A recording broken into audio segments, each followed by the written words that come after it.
고웨스트 이어가겠습니다. 글로벌 컨텐츠부 박찬희 기자 나왔습니다. 네, 박 기자. 지난 주말에 러시아 이 반란 사태로 다시 이제 글로벌 공급망 리스크가 부각이 되고 있습니다. 어떤 진단들이 좀 나오고 있습니까? 네, 주말간 러시아 내부에서 발생했던 이 무장 반란 소식에 잠잠했던 공급망 리스크가 다시 악재로 떠오를 수 있다라는 분석이 나왔습니다. 지난 주말 용병 기업 바그너 그룹의 수장이자 푸틴의 오른팔로 불리는 예브게니 프리고진이 무장 반란을 일으키면서 세간의 이목이 집중이 됐는데요. 먼저 바그너 그룹 무장 반란 사태부터 좀 간단히 살펴보도록 하겠습니다.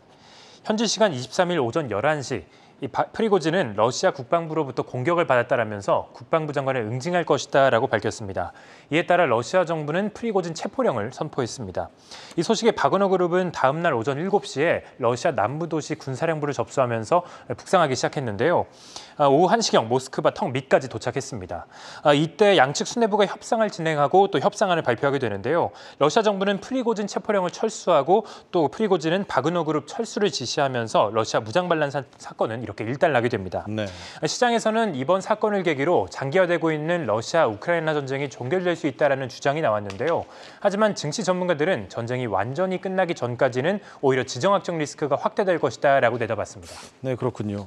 이 글로벌 공급망에 결국 문제가 생기면 전 세계 국가들의 이 물가 잡기에도 좀 차질이 생길 수 있는 것 아닙니까? 맞습니다. 한동안 잠잠했던 공급망 리스크가 재발해서 인플레이션 부담을 키울 수가 있습니다. 그래서 오늘 고에스트 키워드는 고개 드는 공급망 리스크 이렇게 잡아봤습니다. 네. 이번 사태와 관련해서 토니 블링컨 미 국무장관은 러시아 내에 전례 없던 혼란이 발생했다라면서 이번 사태가 몇 주간 이어질 수 있다라고 전망을 했습니다. 그러면서 푸틴 대통령은 이제 러시아 내부 상황에도 신경을 써야 한다라면서 우크라이나가 활용할 수 있는 새로운 이점이 생겼다라고 평가를 했는데요. 외신들도 전 세계 국가들의 물가와의 전쟁이 끝나지 않은 상황인데 러시아 혼란으로 인플레이션에 대한 우려가 더욱 확대될 수 있다라고 보도를 했습니다. 투자회사 오한다는 러시아 사태가 진정됐지만 이에 따른 불확실성은 석유와 식량에 대한 공급에 차질을 줄 수 있다라고 이야기를 했습니다. 러시아에는 이 사우디와 미국에 이어서 세계 3위 이 석유 생산 국가인과 동시에 밀이나 보리, 옥수수의 핵심 수출국이기도 합니다. 실제로 지난해 2월 러시아가 우크라이나를 침공했을 때 유가와 곡물 가격이 치솟은 바 있습니다. 금융서비스 기업 파이널톤은 지정학적 리스크가 커지면서 증시에 단기 하방 압력으로 작용하고 또 장기로는 상승 탄력으로 작용할 수 있다라고 내다봤습니다. 한편 LPL 파이낸셜은 불확실성이 커지면 국채나 금, 엔화의 매수세가 강해지는 경향이 있다라면서 이러한 투자처를 주목할 필요가 있다라고 조언을 했는데요. 네.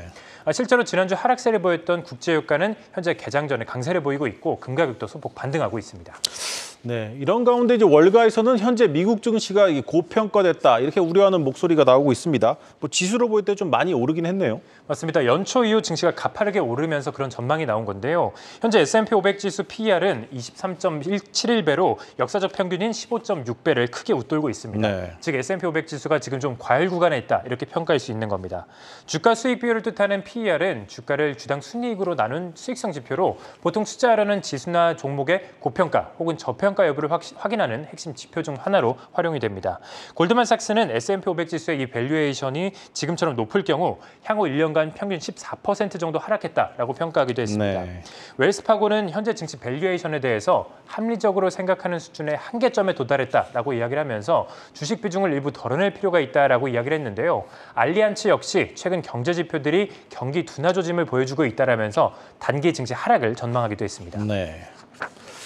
네, 이번에는 지난 한 주간 미국 증시에서 어떤 ETF가 강세를 보였고 또 하락했는지 살펴보겠습니다. 박 기자, 네. 먼저 어떤 ETF가 가장 많이 올랐습니까? 지난주에는 대체로 비트코인 선물 ETF가 강세를 보였습니다. 네. 첫 번째는 암호화폐 전문 자산운용사 발키리가 출시한 WGMI ETF인데요. 이 ETF는 비트코인 채굴업체에 지분의 80% 정도를 투자하고 있습니다. 네.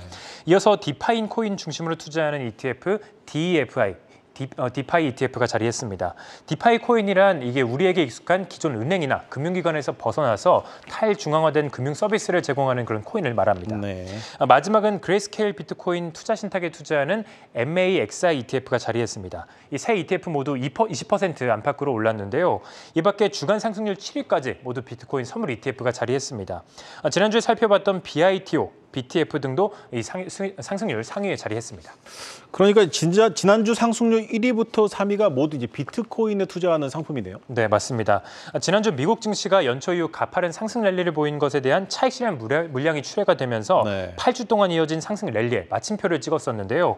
이런 가운데 비트코인이 제도권 편입 기대감에 암호화폐 시장으로 좀 자금이 이동하면서 비트코인 선물 ETF도 수혜를 받은 것으로 풀이가 됩니다.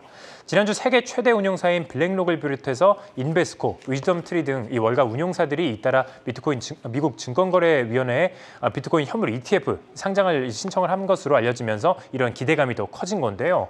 블랙록은 그레이스케일과 달리 사모 투자자 대상으로 비트코인 ETF를 운용한 경험이 있어서 이번에 상장에 신청한 비트코인 현물 ETF가 좀 통과될 것으로 기대감이 반영되고 있습니다. 네. 이 소식에 지난주 비트코인은 26,500달러에서 36,600달러 선까지 15% 넘게 폭등했습니다.